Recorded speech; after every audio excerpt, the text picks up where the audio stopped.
donc ce n'est pas celui de l'entendre, quelque chose qui me tient à cœur. Il y a 2 ans, mon combat, c'était le retour et la réhabilitation du président Mary Toumani Touré. Ce sont mes préoccupations. Ce sont mes seules motivations politiques aujourd'hui.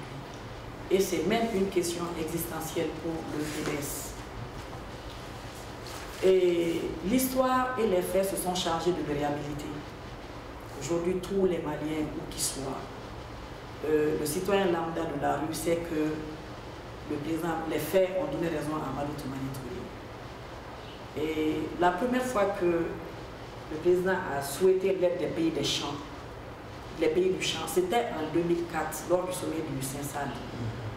Il a réclamé l'intervention ou l'aide, l'appui de tous les pays du champ et même de l'extérieur, mais il n'a pas été entendu. Il a été victime d'un complot et malheureusement le Mali en a payé les frais, les pots cassés. Mon combat aujourd'hui, c'est son retour.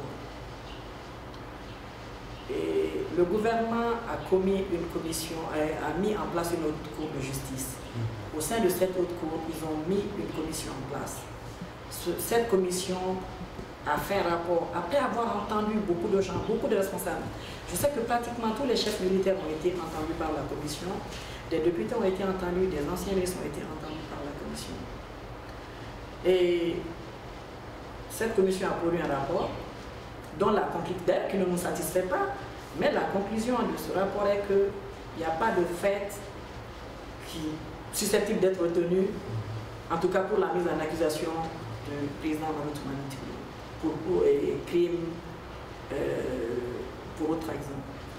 Mais depuis février, lors de la session, je crois que c'était la session de février, si mes souvenirs sont bons, ce rapport avait été inscrit, alors l'examen du rapport avait été inscrit à l'ordre du jour.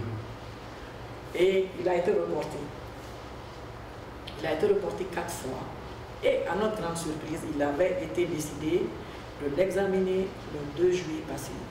Le 2... Oui, c'est le 2 juillet. Le jeudi dernier. Et nous avons assisté à ce que je dirais une vaste comédie.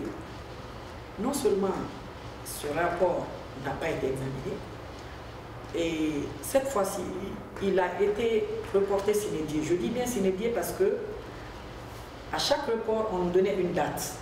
Mais cette fois-ci, ils ont clairement déclaré que le rapport sera examiné lors de sessions ultérieures. C'est ce que j'appelle sine die.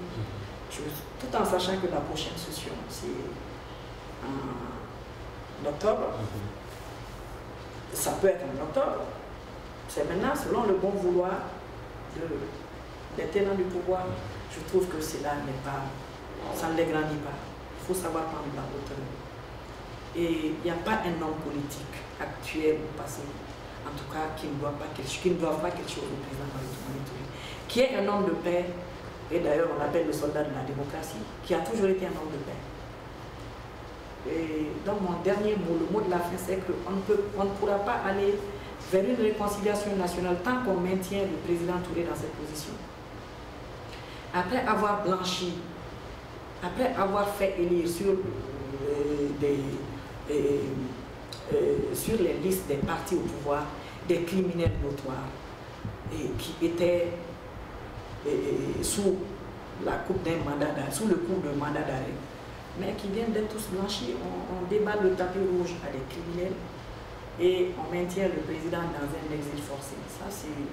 Ça c'est difficile à avaler pour nous. Voilà mon mot de fin.